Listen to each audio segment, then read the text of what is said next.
Soldier of Fortune magazine caters to mercenaries and gun lovers. In its back pages, investigators say the magazine unknowingly catered to killers. Anybody in America can be the victim of one of these crimes simply because somebody wants you dead.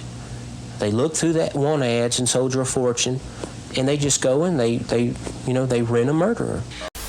Lawmen say the attempted bombing is another in a series of terrorist incidents, including murders and car bombings across the country, carried out or assisted by hitmen who openly advertised in Soldier of Fortune magazine. Hired killers who advertised their services in a magazine. Lawmen say murder-for-hire investigations linked to Soldier of Fortune magazine are now underway in 18 states, involving dozens of victims.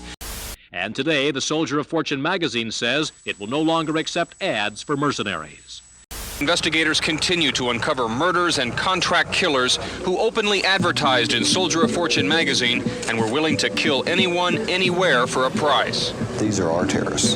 I think these are the United States terrorists of the 80s. Being that it's 2025, we are all very familiar with social media. And with social media comes the comments.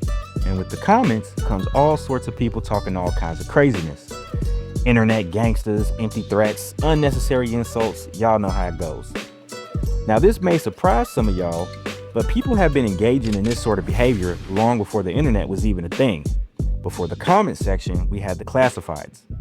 The classifieds were a portion of a newspaper or magazine where the readers could advertise whatever it is they wanted to advertise. Could be a car, various services, or they could even put themselves up for sale. And as you know with the comment sections of today, when you give random people an outlet to speak to the general public in an anonymous way, all kinds of foolishness is bound to take place. But what do you think would happen if those unhinged psychos who leave those wild comments were given an opportunity to actually act out those comments? You're about to find out. What's up, YouTube? I'm Stoneface8. Thank you so much for joining me today. We have a lot to talk about. This video is sort of like a part 2 to the last long form video I posted about Soldier of Fortune magazine. If you haven't seen that one, please go watch it because that video was just as wild as this one's about to be. This story will make you think America in the 80s was a GTA server. Seriously, I need you all to keep in mind that everything you're about to hear is 100% true. All of this stuff actually happened. As always, please like, please subscribe, as it does wonders for small channels like this one. But enough of all the formalities. Let's dive into the unbelievable and incredibly convoluted story about a gang of absolute morons who used the Soldier of Fortune classifieds to live out their deadly fantasies.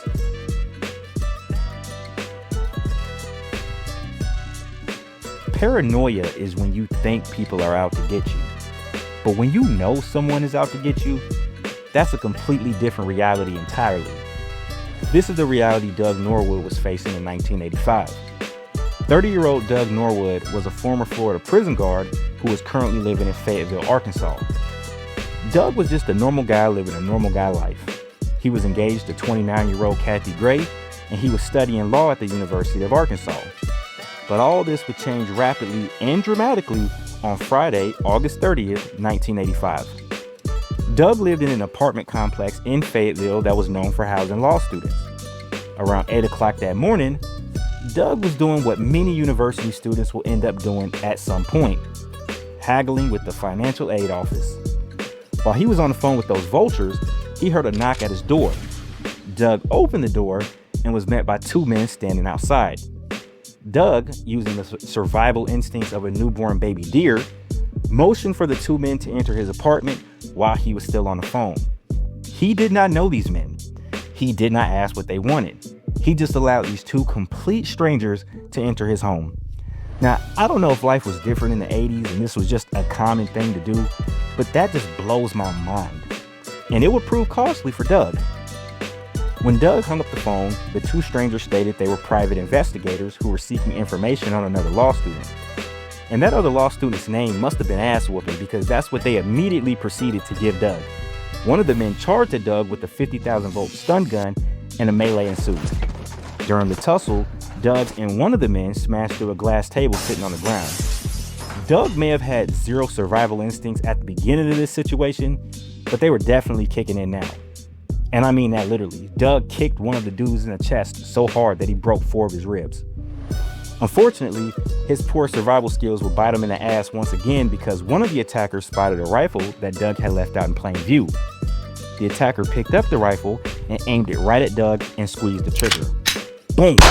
Doug takes a slug to the chest. Doug runs towards the door to his balcony and jumps for it. Boom! Another rifle round slams into Doug. This time it slices through his calf muscle. Once outside, Doug leaps over a drainage ditch and makes it into a parking lot. He screams for help, but the attackers are still on his ass. Doug continues moving and runs into 2 individuals, a man and a woman, and suddenly the attackers stop pursuing Doug and they run the other way.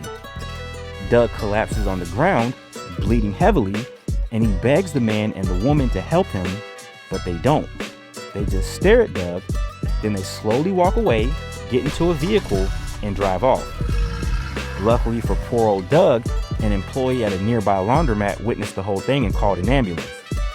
Doug would survive this incident, but the nightmare wasn't over yet. It had just started. Naturally, Doug Norwood spoke to the police about this incident. Unfortunately, the police refused to believe that Doug was innocent in all this. Why? Because Doug had a beard and he was from Florida. In the 80s, Florida was the cocaine central of America, and only men up to no good wore beards. The police felt Doug was wrapped up in the drug trade, and that's why he was viciously attacked in his apartment. Never mind the fact that Doug was a current law student, and he was a former prison guard and policeman in Florida, not a drug dealer. So not only had Doug just been beaten and shot twice in his own home, but the police were looking at him like he deserved it. Needless to say, the police were not exactly motivated to help Doug in this situation. In fact, when Doug got back to his apartment, he found 2 bullets lodged in the walls, and the taser the attackers used was just sitting on the floor. The police hadn't bothered to collect the bullets to run ballistics on them, and they didn't collect the taser as evidence. They straight up didn't give a damn about this situation at all. Obviously, Doug knew he was innocent and didn't deserve this kind of treatment from his attackers or the police, but Doug felt like he knew something else as well. Remember when I told you that Doug had a fiancée named Kathy Gray? Well, Gray is not Kathy's maiden name. She used to be married to a man named Larry Gray. Larry was a gun-collecting businessman from Tulsa, Oklahoma. Doug claimed that Larry was very bitter about his 9-year marriage to Kathy ending in divorce, and that he was obsessed over the fact she had moved on and met Doug. Because of these facts, Doug had a gut feeling that Larry was the man behind this attack. But it didn't matter what Doug's suspicions were. He didn't have any evidence to back up these claims, so the police dismissed his accusations. Throughout the month of September 1985, Doug knew people were following him, but he couldn't get the police to take him seriously. On September 30th, exactly 1 month after he had been shot in his apartment, Doug was in the stadium parking lot at the University of Arkansas getting ready to drive home for the day. On this day, Doug was driving Kathy's 1982 Ford Escort. When he started the engine, the hood of the car exploded. Doug hopped out the vehicle unharmed and ran to a phone to call the police. Since the incident was on the college campus, the University of Arkansas's police department had jurisdiction. Detective John Herring would be the man to investigate this case. And this would turn out to be a blessing for Doug, but he didn't know it yet. During the investigation, it was determined that someone had planted a bomb in the vehicle. Only part of the bomb had exploded, and the fact that it had been placed under the hood instead of closer to the driver's seat is why Doug survived this incident. Poorly made bombs and half-assed murder attempts will be a theme throughout this video too. Just wait. Even though this was the second attempt on Doug's life, and this time an explosive device was used, the police still weren't taking the investigation as seriously as they should have. But Detective Herring felt something weird was going on, he just wasn't quite sure what. He sat Doug down for an interview, and some strange revelations were made. Doug claimed that he felt he had met the people responsible for these attacks before. Shortly before he came up to Arkansas and while he was still in Florida, Doug said he had received a call from some random woman who wanted him to give her a ride back to Arkansas.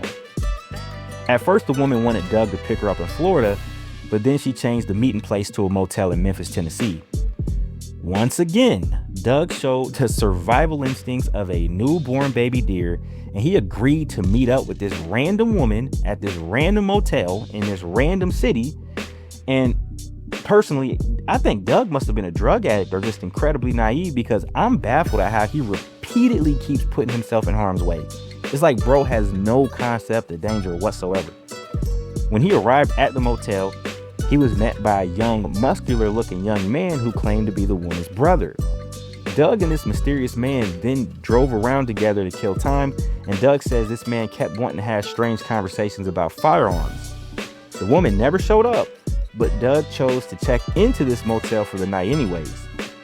In an incredibly rare act of self-preservation, Doug slept with his rifle that night. Too little too late to be acting suspicious now, Doug. That opportunity has passed multiple times. But 2 days later, Doug was shot in his apartment by those two men pretending to be private investigators. After hearing all of this, Detective Herring believed Doug even less. Herring felt like Doug was remembering too much, and apparently that's inconsistent with victims who have recently been in traumatic situations. Herring says people tend to remember less the more traumatic the incident was, and yet Doug, who had been shot twice and almost blown up all within 1 month, was able to remember specific details like the days of the week and even the motel room numbers. The fact that Doug was remembering so many little details made Herring feel as if Doug was just making the whole story up. And that's kind of crazy, because it basically means if you want the police to help you after a fucked up situation, you should tell them as little as possible, because if you tell them too much, they'll think you're a liar. And that's just dumb. But for now, the police didn't have much to go on except Doug's testimony, which they were incredibly skeptical of. So they sent Doug on his way to fend for himself, which has proven to be disastrous time and time again. Or maybe not. Because this time, Doug must have finally realized that he needed to be on his toes and take his safety seriously. He began carrying a .357 Magnum after the car bombing incident, and he kept the police updated every time he felt he was being followed.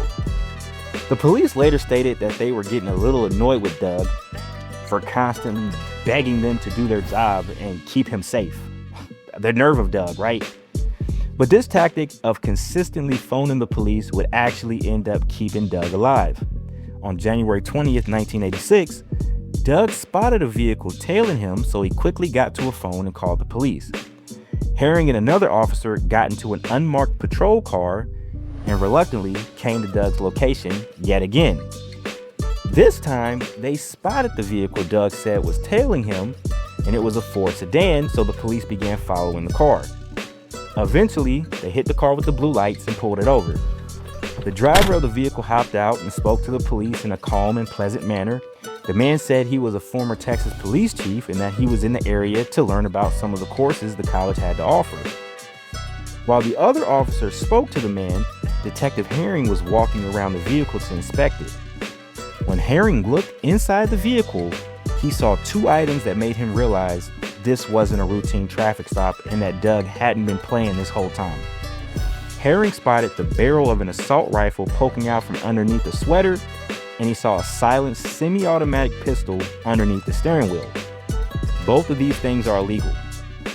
Herring silently alerted his partner to be careful around this mysterious man, but they were ultimately able to arrest him without incident and bring him down to the police station. What that man would tell those officers would not only affect the University of Arkansas's police department, but various law enforcement agencies around the entire country. The man the University of Arkansas's police department had arrested was Michael Wayne Jackson. And trust and believe, Michael Jackson was about to be starting something. Jackson immediately began spilling the beans on everything that had happened with Doug Norwood's situation. Investigators say this man, Michael Wayne Jackson, placed a similar ad in Soldier of Fortune. Officials say Jackson was hired to kill Doug Norwood by his fiance's old boyfriend. They believe at least 5 attempts were made on Norwood's life. They shot me in Fayetteville, Arkansas. They bombed me in Fayetteville. They tried to shoot me with a high-powered rifle. They tried to machine gun me. And that's just the cases that we know of. Norwood was shot through the chest and leg. He now wears a bulletproof vest and always carries a .357 Magnum pistol. Doug was right. Kathy's ex-husband, Larry Gray, was the person behind all these attacks. Like I mentioned earlier, Larry was a gun collector.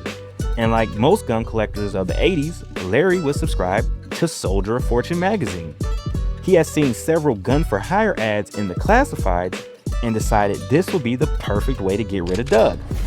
Now, I don't know what Larry was expecting as far as Kathy is concerned. I mean, it's not like she was going to go back to him if Doug had been killed, but I guess he figured that if he couldn't have Kathy, then no one could. Jackson had placed an ad in the July 1985 edition of Soldier of Fortune where he described himself as a Vietnam sniper. This was far from the truth, as Jackson had never fought in Nam. He was a Navy firefighter stationed in Guam, which kind of sounds like Nam, so maybe he just got them mixed up. And by snipe, maybe he meant sniping out fires with water hoses. I don't know. Jackson also had a background as a law enforcement officer because he was formerly the police chief in Tatum, Texas. However, this position only lasted 3 weeks before he was fired for constantly bringing handcuffed suspects into the city council chambers while meetings were taking place. Maybe he was trying to show off all the people he was arresting. After losing his job as police chief, he was arrested himself for shooting a dog that belonged to some children, and he did this right in front of the kids. Maybe that's what he meant when he described himself as a sniper. Real psychopath.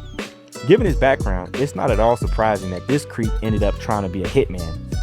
Jackson told the police that Kathy's ex-husband, Larry, had paid him a $5,000 down payment to whack Doug, and he was just getting ready to pull up alongside Doug to open fire with that assault rifle, right before the police showed up. But if you can remember, there were 2 people who had attacked Doug in his apartment. This was because Michael Wayne Jackson was not working alone.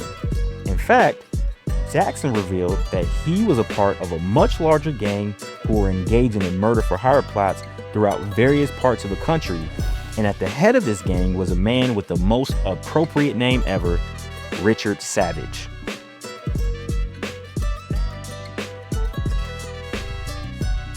Richard Savage was a loser and a scumbag. There's really no other way to describe him. Savage was a Vietnam vet and current drifter, failing at everything he ever attempted to do. He was a prison guard in Lexington, Kentucky for 3 years. Then he was a police officer in Oklahoma for 3 weeks. After that, he became an insurance adjuster. Then he operated a restaurant. None of these ventures were fruitful. When Savage heard that the 1982 World's Fair was being held in Knoxville, Tennessee, he decided to relocate there to open a motel.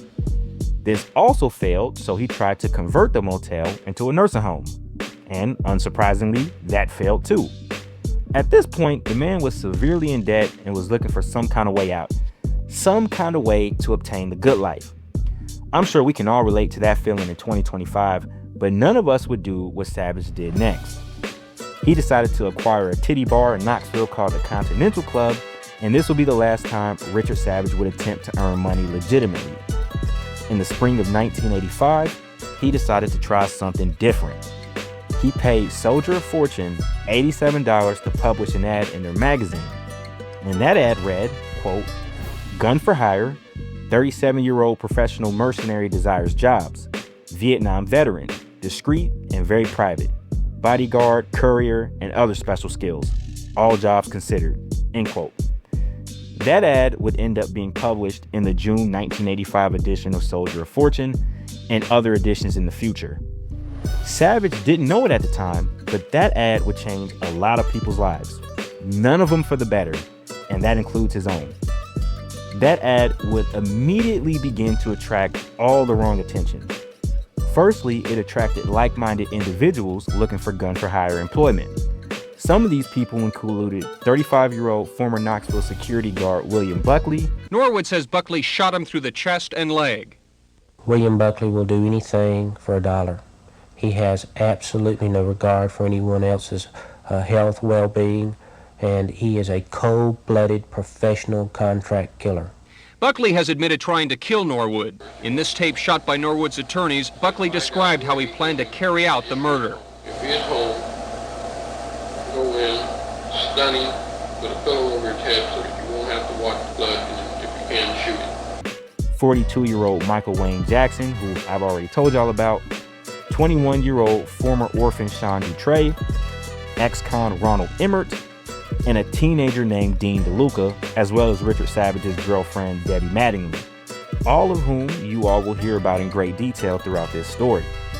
Savage's ad also attracted potential clients, a lot of them. William Buckley, one of the gang members, later told police that they were getting as many as 15 calls per month, mostly from men who wanted to have their wives taken off this earth. But sometimes it was women who wanted other women killed, or disgruntled businessmen who wanted to have their business partners whacked. Savage was later quoted as telling a newspaper reporter, quote, "I couldn't believe it. Nearly everybody wanted someone killed. They wanted me to kill their wives, mothers, fathers, and girlfriends," end quote. It was really weird. A whole lot of people wanted people killed. A lot of people wanted the girlfriend's fingers cut off. I mean, it's really bizarre. Savage most definitely hit the ground running. The ad was published in June of '85, and Savage was able to secure his first contract in the same month. In early 1985, Atlanta businessman Bruce Gasworth began looking for someone to kill his business partner, Richard Braun. Gasworth and Braun sold petroleum leases, and throughout the course of their business dealings, Gasworth ended up owing Richard Braun a lot of money, $250,000 to be exact. And you got to remember, this was in the 80s, so $250,000 back then would be the equivalent to about $750,000 in today's money. Bruce Gasworth was not trying to pay that money back to Richard Braun, so the only logical way to make the debt disappear would be to make Richard Braun's soul disappear. As you'll see, violence was always the answer in the 80s. Since Bruce was very clearly a violent psychopath, it would only make sense that he also had a subscription to Soldier of Fortune magazine. Bruce saw Richard Savage's gun for hire ad, and a light bulb must have gone off in his head. Bruce contacted Savage, and they arranged the murder of Richard Braun. On June 9th, 1985, Savage sent some of his goons to Braun's house, where they rigged his van with explosives. Fortunately for Richard Braun, the explosives detonated long before he got in the vehicle. So this first contract killing for Richard Savage and his murderous gang was a massive failure. But they would spin the block on Richard Braun down the road, but we'll get to that in a bit. The second contract Savage was able to secure through his Soldier of Fortune ad was from a man named Richard Lee Foster. Foster was a bar owner in St. Paul, Minnesota. Now, you may be wondering why a bar owner would be seeking a mercenary in the Soldier of Fortune classifieds, but that's because you've forgotten this is the 1980s. This is just what people did back then. Foster felt like a poultry plant in Iowa had ripped him off. My guess is Foster ordered a shipment of chicken for his bar and there was something wrong with the order, and instead of contacting the poultry plant to sort out the mistake or taking the poultry plant to civil court, Richard Lee Foster chose violence because, again, it's the 80s. Savage sent Michael Wayne Jackson and William Buckley to Iowa, where they planted explosives within the poultry plant. On the night of June 23, 1985, the poultry plant was blown sky high. Richard Lee Foster has gotten his revenge, and Richard Savage had finally gotten a successful mission accomplished. He's now 1 for 2. In late July of 1985, Savage and his gang accepted their third contract, which was to unalive Marietta, Georgia building contractor Dana Freed. This time, the unhinged client was a Denver, Colorado woman who was angry at Dana Freed for a failed investment. Once again, Savage sent Michael Wayne Jackson and William Buckley to get the job done. And once again, they chose explosives as their weapon of choice. On August 1st, the explosive duo of Buckley and Jackson planted 2 grenades to the bottom of Dana Freed's vehicle. Dana drove around all day, but the vehicle never exploded due to the fact that the pins on the grenades were still securely attached. So Jackson and Buckley went back to Dana's house the next night and attached the pins of the grenade to the drive shaft so that when the car started rolling, the pins would be pulled out. As Dana started driving down his driveway the next day, he noticed something rolling out from underneath his car. It was a grenade. Dana clearly had much better survival instincts than Doug Norwood because he recognized what the rolling object was and jumped out the still moving vehicle immediately. The grenade that was rolling down his driveway still had the pin attached, but the grenade underneath the car exploded and destroyed his vehicle. Dana Freed would live to see another day, and he understood that grenades don't magically appear underneath cars, so he got the hell out of Marietta ASAP. Add another failure to the Savage Gang scoreboard. explodes in a car, nearly killing an Atlanta businessman. Luckily, one of the planted hand grenades didn't go off. Contract number 4 was a repeat customer. Richard Lee Foster, the St. Paul bar owner who wanted the Iowa poultry plant blown up, must have been real impressed with Buckley and Jackson's explosive work because he hired them again to do the same thing. However, I'm sure Savage never disclosed to Foster that his gang had been having continuous issues with explosives. But Foster was definitely about to find out how incompetent the gang really was. This time, Foster was having issues with the competition. It seems a nearby bar called Harry's 63 Club was stealing customers from Foster's own establishment, and instead of lowering prices or buying an ad in the newspaper, Foster decided the best solution would be to blow up the bar. No rival bar, no competition. This guy is a textbook example of a sociopath. On August 10th, 1985, the gang broke into Harry's 63 Club and planted numerous bombs throughout the building, except none of them exploded. So the gang broke back into the bar and planted more. Still no explosion. They went back in the next night and planted even more. There were no explosions yet again, but one of the bombs did start to release a good deal of smoke, which alerted first responders. The gang didn't bother attempting to plant another bomb because the police bomb squad arrived, which killed the whole operation. With all this failure, you would think that Richard Savage and his gang of fucking morons would get the message that this line of work just wasn't for them. But apparently they subscribe to the age-old saying, if at first you don't succeed, try again. Unfortunately, their persistence would pay off. The time to finish off Richard Braun had finally arrived. Just like with Dana Free, Richard Braun had survived the gang's attempt to blow him up in his vehicle. But unlike Dana, Richard Braun didn't go into hiding.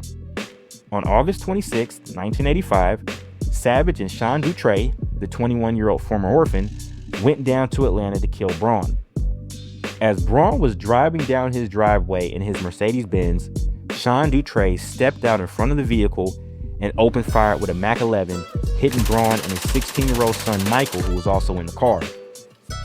Another Atlanta businessman is machine gunned to death in his car. It was an execution type murder. Richard Braun was able to crawl out of the vehicle, but Dutre slowly walked up to him and fired 2 more rounds in the back of his head, killing him instantly. Dutre then looked at Braun's son Michael and put his finger to his lips as a way to tell Michael to keep quiet about what he just saw, which, I mean, nobody's about to watch their parent get murdered in front of them and then not tell the police what they just saw. Either way, Dutre spared the young man and ran off into the woods to meet up with Savage, who was waiting nearby in a getaway vehicle. Richard Savage and his gang had just scored their first kill, and it would not be their last. Just 4 days after the gang gunned down Richard Braun, they would be in Fayetteville, Arkansas to assault Doug Norwood in his apartment. Remember when I said that Doug ran into a man and a woman when he was screaming for help outside his apartment? Well, that couple was none other than Richard Savage and his girlfriend Debbie Mattingly.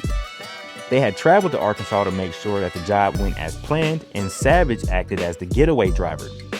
This is why Doug's assailants, who turned out to be William Buckley and Dean DeLuca, had stopped pursuing Doug when he ran into Savage and Debbie. Buckley and DeLuca didn't want to make it seem as if they were connected to Savage or expose their getaway vehicle. Sometime after this incident, Sean Dutre, William Buckley, and Dean DeLuca would head to Lexington, Kentucky for their next gig. This time, a woman named Mary Alice Wolfe wanted her ex-husband's new wife to be killed. However, when the gang laid eyes on the target, who was a woman named Victoria Brashear, they decided that she was much too pretty to be killed, so they didn't go through with the job. On October 12, 1985, William Buckley was sent to Houston, Texas to finish off Dana Free. Dana had fled Marietta, Georgia to go hide out at his ex-wife's house in Houston. Somehow, the gang was able to track him down, and Buckley pulled up to the house around 3 a.m. and proceeded to throw 2 grenades into the home. This time, both grenades would explode. And even still, Buckley managed to not kill anything. Dana's ex-wife and his son were in the home, but neither were harmed by the explosion. Dana Free wasn't even there at the time. And I just have to point out, man, morally, this gang is all over the place. They'll spare potential witnesses and pretty women, But at the same time, they have no problem killing for money or using explosives, which could cause an untold amount of collateral damage. They also didn't mind putting hundreds of innocent lives in danger because their next job had the potential to be a national disaster. Sometime in October, Savage was contacted by a man named Albert Thielman. Thielman didn't just want his wife dead, he wanted his entire family to be killed so that he could collect on a $4 million insurance policy. Thielman asked Savage to construct a bomb for him, and Savage passed this job off to William Buckley, the resident explosives expert who had failed multiple times in the recent past. Buckley sold the bomb to Thielman, and then Thielman did the unthinkable. He booked a surprise trip for his family, hid the bomb inside his wife's luggage, and then had them board a plane in Austin, Texas. There were about 150 people on board this plane. Luckily, William Buckley's habit of not knowing what the fuck he's doing when it comes to explosives made an appearance once again. As the plane was coming down the runway at the Dallas-Fort Worth International Airport, a large amount of smoke started coming from Mary Thielman's luggage in the luggage hold. Obviously, this scared the hell out of everyone on board, but the bomb did not detonate. 154 people evacuate an American 727 in Dallas last October after a bomb partially detonates in the jet's baggage compartment. There was one lady who threw herself over the seats, kind of swimming. Moments later, as this tape obtained by CBS News shows, the bomb surprisingly detonates again. Officials believe it could have blown the jet out of the sky. This man, Albert Thielman, has pleaded guilty to charges of planting the bomb on the jet in an attempt to kill his family and collect more than $2 million in insurance. Thank God. But even still, it shows not just how depraved Richard Savage and his gang could be, but also how depraved the clients could be as well. And no client demonstrates this depravity and heartlessness more than the gang's final client, Robert Spearman.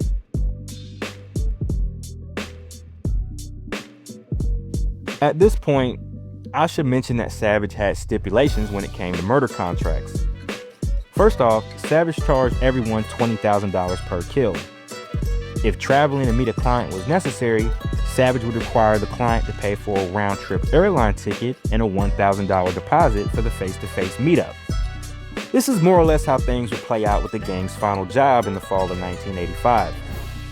Now, this part of the story is the most convoluted and has the most moving parts, so I'll do my best to try to keep the story as understandable and concise as possible, but even federal agents had a hard time piecing everything together, but we'll speak on that when the time comes.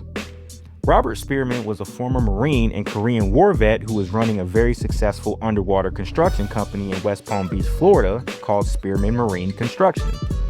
His wife Anita was also highly successful, as she was the assistant city manager for West Palm Beach. They had a house that sat on waterfront property and even a 44-foot fishing boat. Sure, Bob Spearman would engage in the occasional extramarital affair from time to time, but other than that, life was great for the Spearmans. However, tragedy would eventually strike when Anita developed breast cancer. To prevent the cancer from spreading, she would undergo a double mastectomy. And this is where all the troubles began for the Spearmans. Bob was a little concerned for his wife's health, but he was mainly concerned about his wife's appearance after the surgery. Dr. Howard Parker, who was Anita's cousin and also assisted on her surgery, stated that, quote, Bob wanted to know how it was going to look and could she wear a bathing suit. I think he felt she was unalterably marred, end quote. The surgery was a success, and the doctor's prognosis was that Anita would completely recover, so she then underwent reconstructive surgery.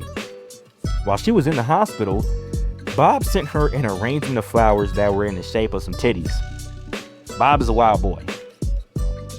On the surface, Bob seemed supportive of his wife's recovery, but in reality, Bob was ready to move on. Bob converted his marine construction company into a boatyard for yacht owners and even began looking into selling the company. He said the reason was so that he could spend more time at home with his wife, and he even promised to take her on a long vacation at the end of October. However, Bob also told his favorite side piece, Patricia Roselle, that he was going to take her on an extended vacation instead. Bob clearly had something up his sleeve when it came to his plans for his wife. I guess when he vowed to remain by his wife's side in sickness and in health, he only meant that figuratively.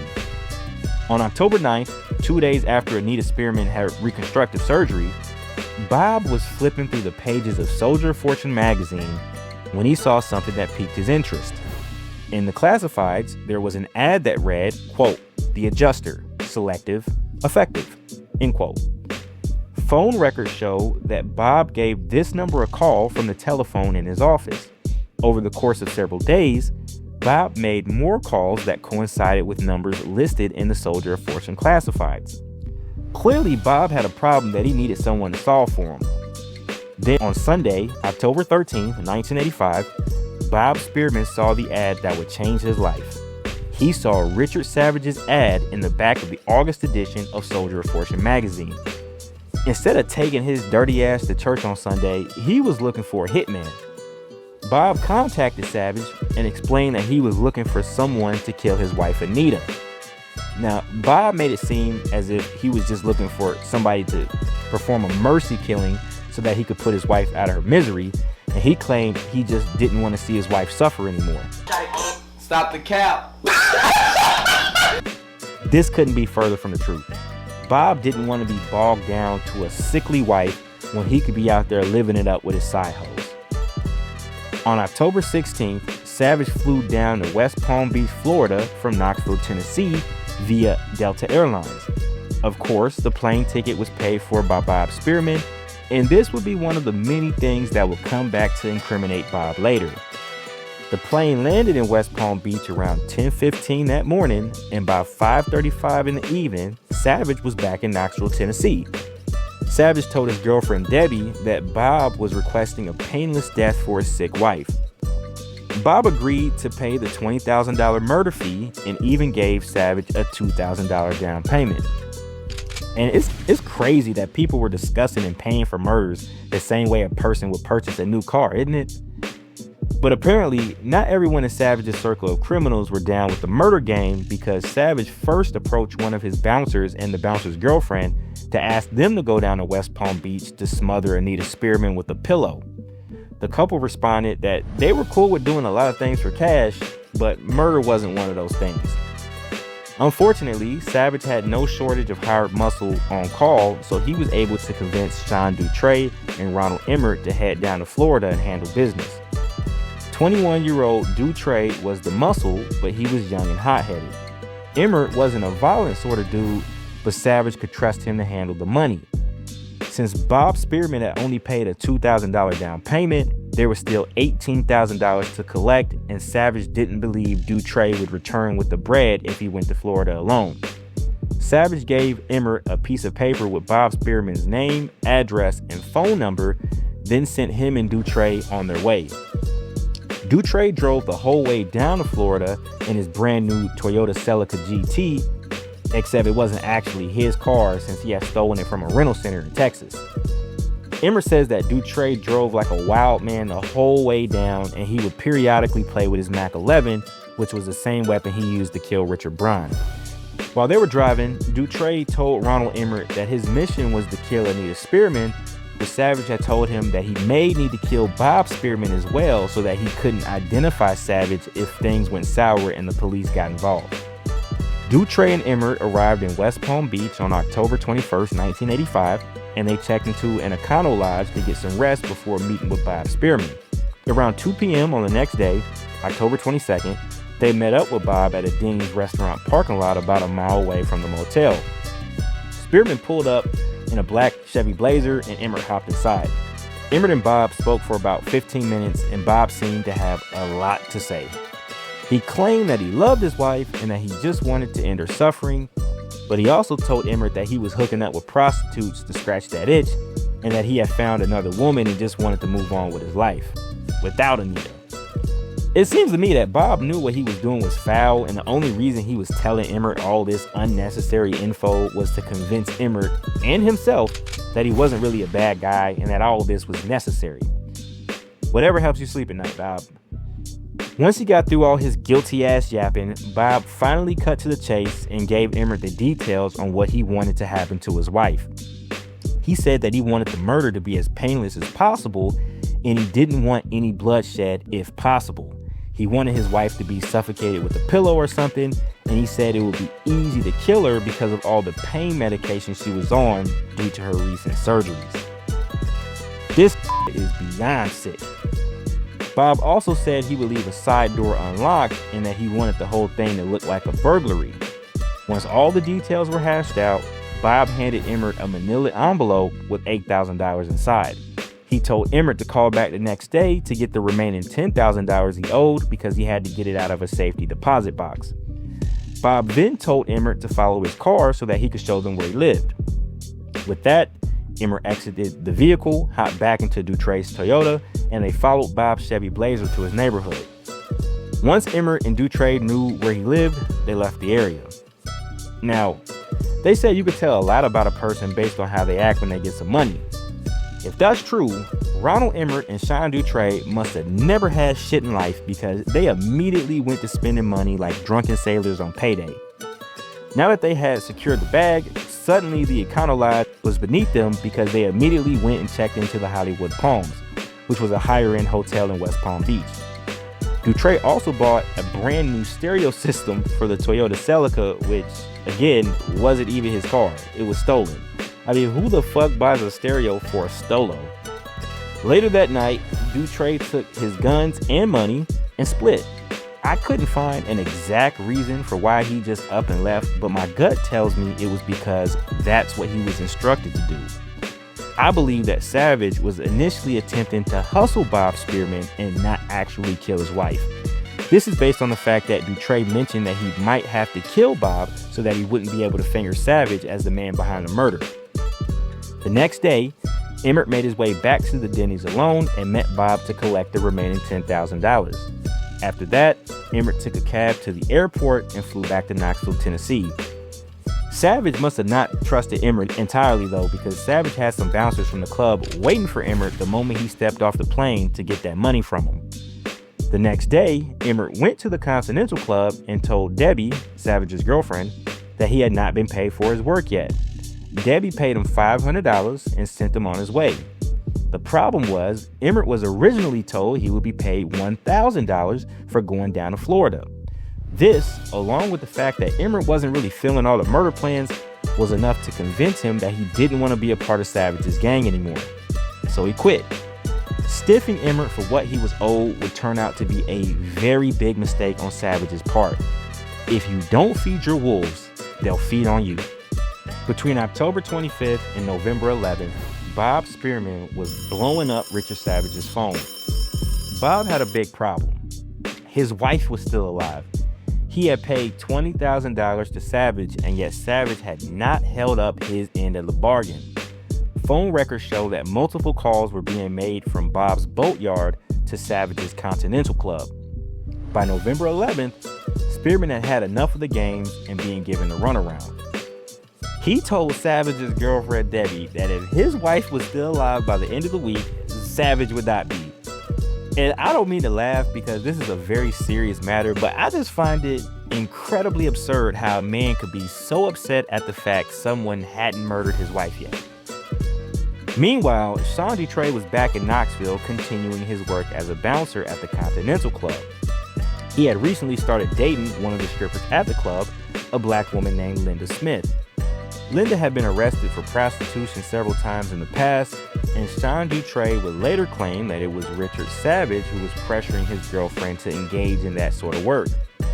Sometime in October, after Dutray had returned to Knoxville from Florida, he ended up wrecking his Toyota in Maryville, Tennessee. When the tow truck came, he asked the tow truck driver not to call the police and to just tow the vehicle to the wrecking yard, and he would be by later to pay for the services. When Dutray returned, he was in a brand new black Chevrolet Camaro. He told the employees at the wrecking yard that his insurance was going to pay out for the damaged car, but in the meantime, he just wanted to get a few things from the wrecked Toyota. The employees observed Dutray taking the license plate off the vehicle, placing it on the new Camaro, and then removing the submachine gun from the trunk of the Toyota. In 2025, someone would have definitely called the police on you for this sort of behavior, but not in the 80s. A few days later, Dutray returned and promised the money was coming any day now and that he just needed to get a few more things from the Toyota. This time, he removed the brand new sound system he had purchased in Florida. With this, the employees at the towing company finally called the police, but only because they felt he was planning to skip out on paying his bill. When the police arrived, they were given a rundown on the potential fraud Dutre was planning to commit. The officer then searched the wrecked Toyota Celica and discovered there was a lot more going on than that.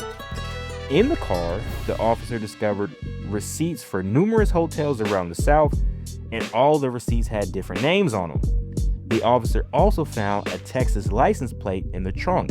When the officer ran the plates, the vehicle came back as stolen from a Hertz rental center in Houston. The towing company employees told the officer that the man was driving a black Camaro and had black passengers in the car, which was his girlfriend Linda and her siblings, and that he had removed a license plate from the Toyota and placed it on his new car. The employees only knew that the plate started with the number 3, which meant it was registered in Knoxville. With all this information, the officer put out an APB on a white male driving a black Camaro, potentially with African American passengers, and the license plate started with the number 3. All of this information will be very important later on in this story. Trust me.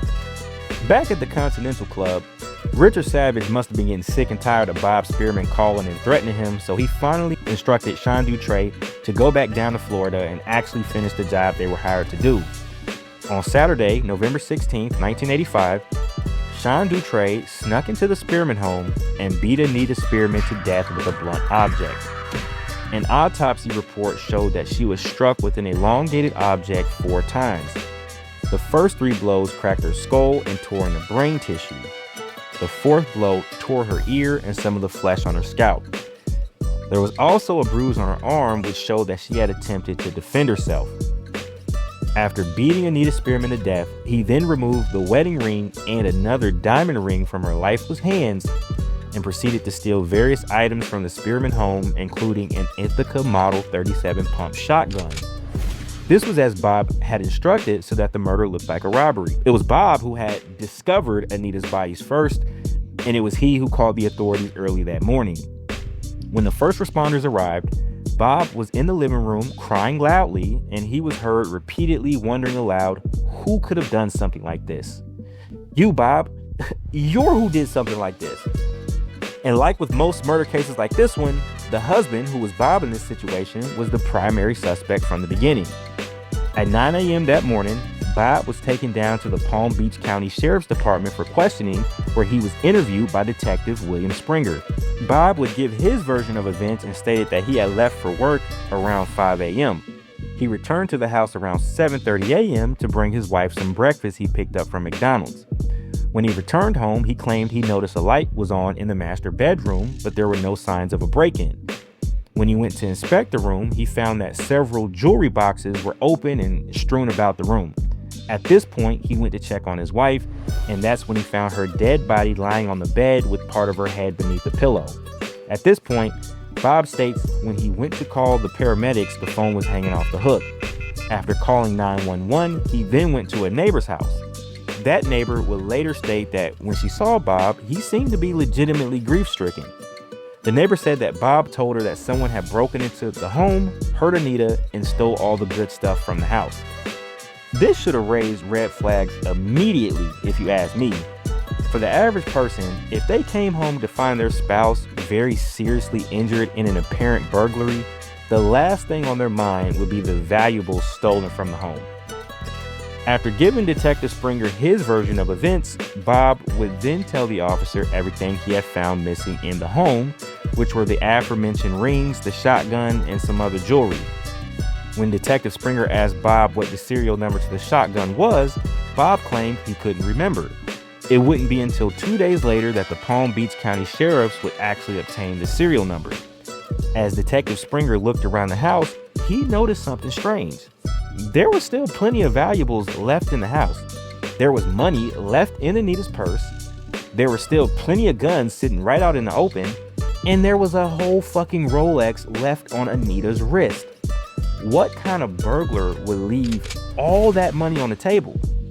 Something wasn't sitting right with Detective Springer, but for the moment, he didn't have a whole lot to go off of. Bob Spearman was not under arrest, and there were no other potential suspects. All of Bob's friends and family members would later state that there was nothing odd about Bob's behavior.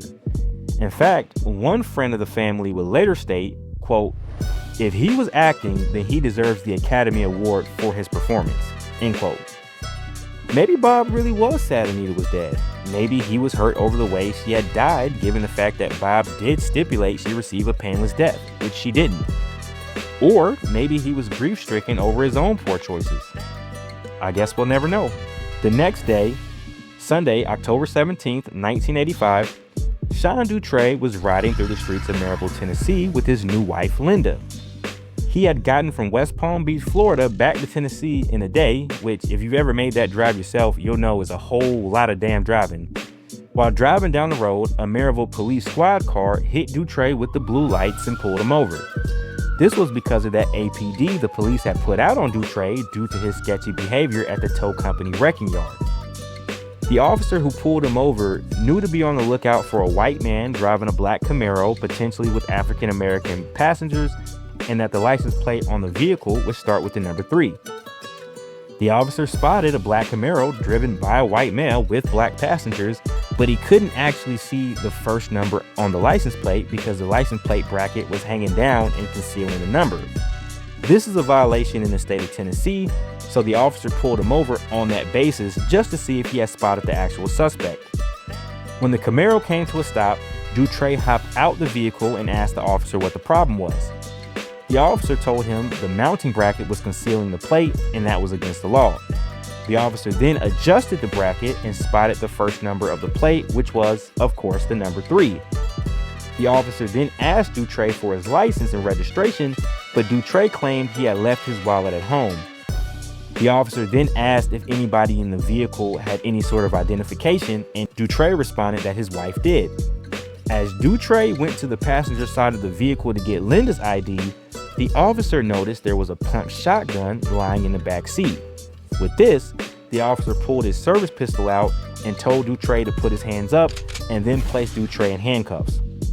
Once other officers arrived on the scene, the police began searching the vehicle. The shotgun was an Ithaca Model 37 and it was loaded. In the trunk, the police found several receipts, with some being from West Palm Beach. At this point in time, the receipts didn't mean anything to the Maryville officers, but the other items in the trunk did, because they also found around $6,000 in cash and a Mac 11 submachine gun. Dutray's alibi was that the shotgun was a gift from a friend and that the money and Mac 11 were left by a hitchhiker he had picked up near Atlanta the previous day.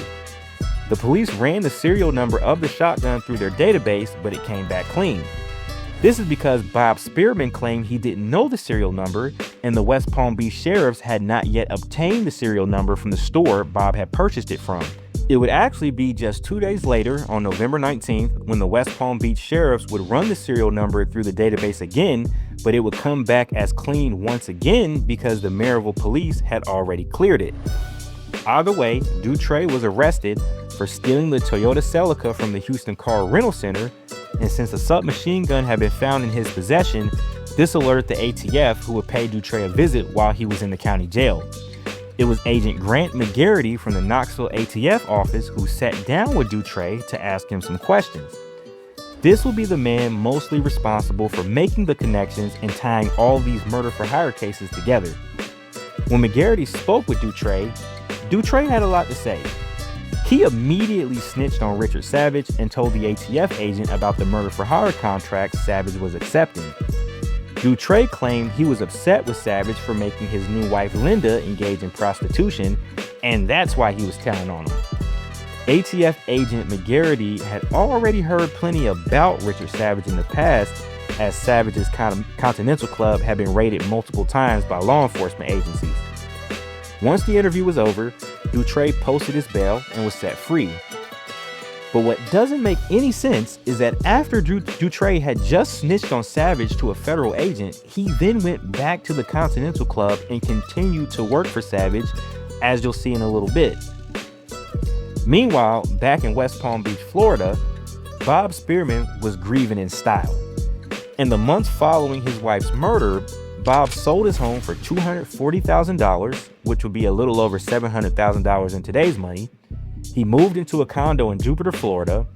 He was setting about finalizing a deal to sell his boatyard business for $3 million. And on top of that, the absolute scummiest part of this whole thing is that Bob was also receiving a $689 a month pension from the city of West Palm Beach due to the fact that his wife was a longtime employee of the city. He not only had killed his wife, but he was actively making money off of her death. It's disgusting, man. Bob Spearman had no shame in his game at all. However, during this time, Bob was brought back down to the sheriff's department and questioned again. This time, he was read his Miranda rights. After this round of interrogations, Bob lawyered up. The police asked Bob to take a polygraph test, but his lawyers refused. The lawyers then had Bob take a polygraph test administered by a private company, and of course, the results showed that Bob passed with no issues. Fortunately, the West Palm Beach police weren't dumb enough to fall for this obvious fake-out. Throughout the end of 1985 and into the beginning of 1986, Bob was a free man living it up with his side hoes and cashing out. This would not last for long, though. Around this same time, Ronald Emmert, who you'll remember was the member of Savage's gang that had quit, was locked up for drug and burglary charges that were unrelated to his activity with Savage's gang. While behind bars, ATF agent McGarity paid Emmert a visit in March of 1986 and asked him about his relationship with Richard Savage. Emmert responded that he would tell everything he knew if the agent could work out a work release program for him so he could get out of prison. They came to an agreement and Emmert proceeded to sing like a canary. He told McGarity about the murder for hire plots, about going down to Florida and meeting with Bob Spearman to collect cash for the murder of his wife, everything. At first, Agent McGarity thought Emmert was just capping to get out of prison. But somehow, Emmert knew that the Maryville police had confiscated that shotgun from Sean Dutray. And he somehow also knew that shotgun came from Bob Spearman's home. I could not find any source that explained how Emmert would have known all this, but I guess he just heard it through the grapevine. Agent McGarity contacted the Maryville Police Department and was able to confirm that a shotgun was there locked away as evidence and that it was taken from Sean Dutray. McGarity then called down to the West Palm Beach Sheriff's Department and they confirmed they were investigating a murder where a shotgun with the same serial number as the one locked away in Maryville was stolen from the victim's home. And this is where the entire house of cards began to crumble. West Palm Beach Detective William Springer then came up to Knoxville, Tennessee to speak with Ronald Emmert. Emmert told Springer the whole story and then Springer asked Emmert to pick Bob Spearman out of a photo lineup. Emmert picked correctly. Around this same time, Richard Savage's girlfriend Debbie had been indicted on federal gun charges in connection with the murder for hire case. Like Ronald Emmert, she quickly began cooperating with the government against Savage and his gang. On April 6, 1986, Bob Spearman was out furniture shopping for his new condo. I would pay anything to have been able to see the look on Bob's face when he walked out that store to find Detective William Springer standing there with handcuffs and telling him that he was under arrest for the murder of Anita Spearman. Justice can be slow, and it can often be flat out wrong, but when true justice is served, man, it is so satisfying to see. Now, you all may be wondering where Mastermind, Richard Savage, and Triggerman Sean Dutray were at during all of this. Well, they were already in jail, but it had nothing to do with the death of Anita Spearman. In January of 1986, Savage had given Dutray another murder for hire contract. Once again, a disgruntled man wanted his business partner dead. This time, it was Kenneth Boswell who contacted Savage through the Soldier of Fortune ad to kill his business partner, Bruce Lamey. Boswell and Lamey co-owned a fishing charter along the coast of South Carolina. The business was failing, so Boswell wanted Lamey dead for one reason or another. Again, it's the 80s. Savage gave Dutray a .357 Magnum revolver and dispatched him down to Georgia to make it happen. Only problem is, Dutray was a criminal, and criminals obviously break every law they feel they can get away with, no matter how petty and pointless the crime is. Dutray was staying at a motel somewhere near Athens and decided he didn't want to pay the phone bill he accrued while staying there. The manager of the motel called the police on Dutre, and he was apprehended outside of Athens on February 4th.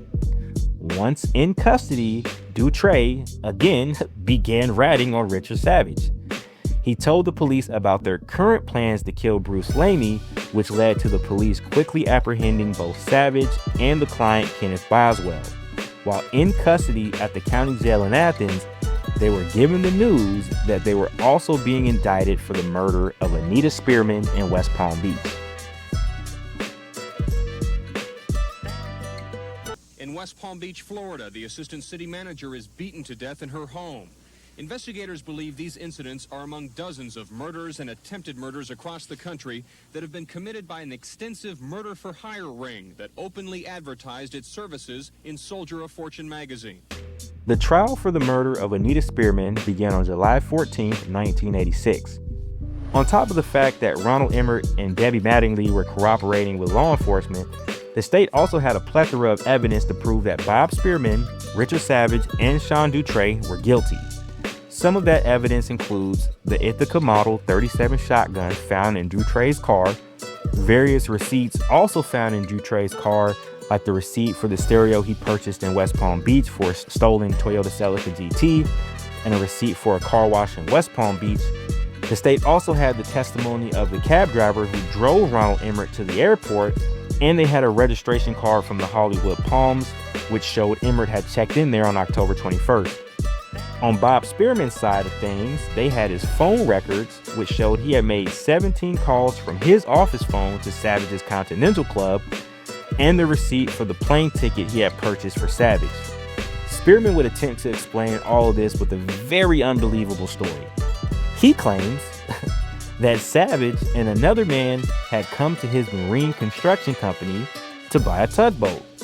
Spearman says they came to the agreed upon price of $100,000, and that Savage then used the phone in his office to call back to Knoxville to get all the money together. Spearman then claims that Savage gave him a $20,000 down payment for the boat, and that Savage promised to return at a later date with the rest of the money.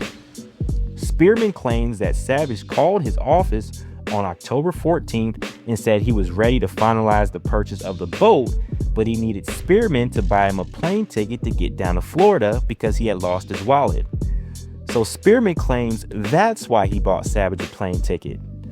Once Savage returned to West Palm Beach on October 16th, according to Spearman, Savage then stated he didn't have the money for the boat, but that if Spearman gave him the boat, then he could make him about $1 million through a marijuana smuggling venture. Spearman told the court that he declined this offer and he never saw Richard Savage again, but he forgot to give Savage back the $20,000 he had paid as a down payment, and that's why he had met up with Ronald Emmert at the Denny's and given him envelopes filled with money. Yeah, that story is as unbelievable as it is confusing.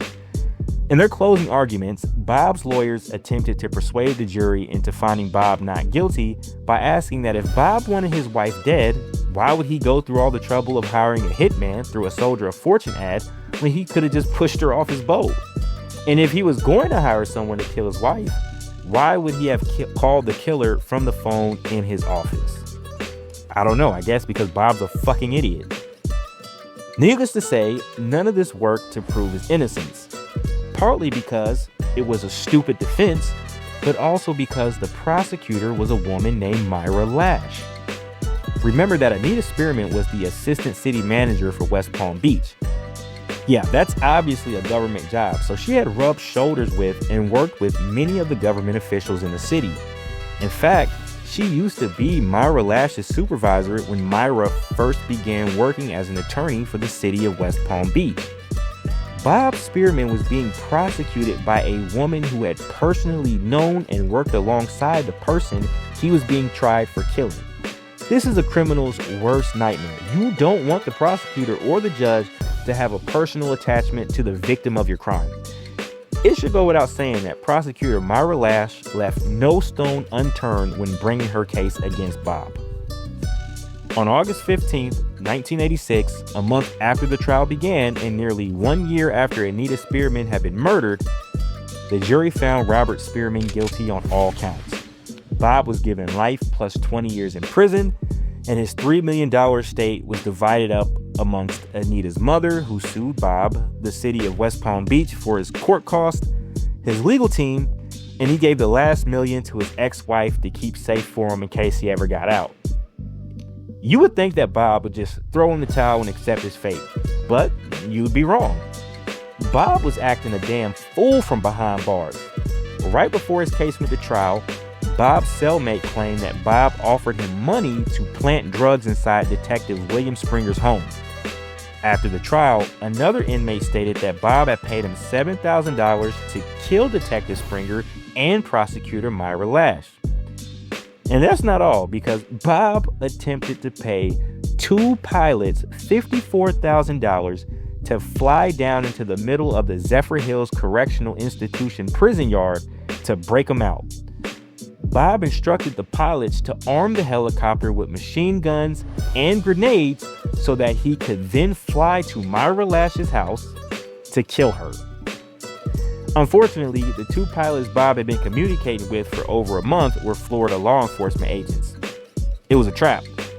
Once Bob learned that he had been set up by the police, he hung himself in his prison cell after being transferred to the Polk Correctional Institution in Polk County, Florida. The day was April 30th, 1988. Unfortunately, some people feel as if once they get a good amount of money, they're above the law and they can throw that money around to get whatever they want. They begin to view themselves as gods and that they even have the authority to take lives if they feel like it. No one is above the law. Money can make dealing with the law easier, but you can't go around harming people, man. You will end up in a prison cell just like Robert Spearman. In separate trials, both Richard Savage and Sean Dutre were found guilty of murder and conspiracy to commit murder in the death of Anita Spearman. Savage was given 40 years and he has since died in prison. Dutre was given life plus 30 years. He is still alive, serving his sentence. They were also found guilty in the murder of Richard Braun and other cases related to their murder-for-hire plots. Bruce Gasworth, the man who paid to have Richard Braun killed, was also found guilty in Braun's death, and he was given 40 years in prison. He served his sentence and was released in 2016. William Buckley, the man who sold Albert Thielman the bomb to blow his family up, was convicted of a conspiracy to commit murder charge and was given 15 years. Albert Thielman himself, he pled guilty to placing a destructive device on an aircraft and causing damage to an aircraft. Each charge carried a sentence up to 20 years in prison, and he was sentenced to 40 years. Savage's girlfriend, Debbie Mattingly, was sentenced to 5 years in prison for something. I couldn't find exactly what she was found guilty of, which isn't surprising considering the fact she was a cooperating witness. Michael Wayne Jackson, the man who was arrested attempting to shoot Doug Norwood, was found guilty of conspiracy to commit murder and for having a silenced weapon, and he was given 10 years in prison. Larry Gray, who was Kathy's ex-husband and the man who paid to have Doug Norwood killed, was found guilty of conspiracy to commit murder, and he was sentenced to 25 years in federal prison. Soldier of Fortune itself was also sued by several people in the aftermath of all this. Michael Braun, the son of Richard Braun, who was shot and killed by Sean Dutre in Atlanta, sued Soldier of Fortune for wrongful death and for the personal injuries he sustained when he was also shot while in the car with his father. He was initially awarded $12 million, but it was later reduced to $4 million after Soldier of Fortune appealed the ruling. Doug Norwood sued Soldier of Fortune for the damages he received when William Buckley shot him in his apartment, and he settled out of court and never disclosed how much he received, but he did state that, quote, "I don't have to work again if I don't want to," end quote. Doug also went on Oprah's show to talk about his experiences being hunted down by paid killers. As a result of all the legal drama and murders, Soldier of Fortune discontinued the classified ads section of the magazine in 1986. Soldier of Fortune publisher Robert Brown says he'll appeal today's decision, which marks the first time a publication has been held liable for crime arising from a classified ad. This means that every publisher is going to have to look at every ad he publishes and make a determination, try and look into the minds of those individuals that put those ads in, and that's just an impossibility. Well, that's the end of the video. Thank you so much for watching if you made it all the way to the end. This story was much crazier than I expected when I first began doing research for it. America was beyond wild in the 1980s, and it makes me glad that there are cameras on every corner nowadays, because clearly there are some crazy ass people out here who would pay to have you killed if they thought they could get away with it. This story also reinforces my desire to stay the fuck out the way and stay to myself, because you just never know who you're gonna piss off and what they will be willing to do if they got mad. Please stay safe out there, ladies and gentlemen. Please like and please subscribe if you haven't already. Leave a comment down below letting me know your thoughts and opinions on the events that took place in this story, or just let me know how crazy you thought all this shit was. Again, thank you all so much for watching. I'll see you all in the next video. Peace.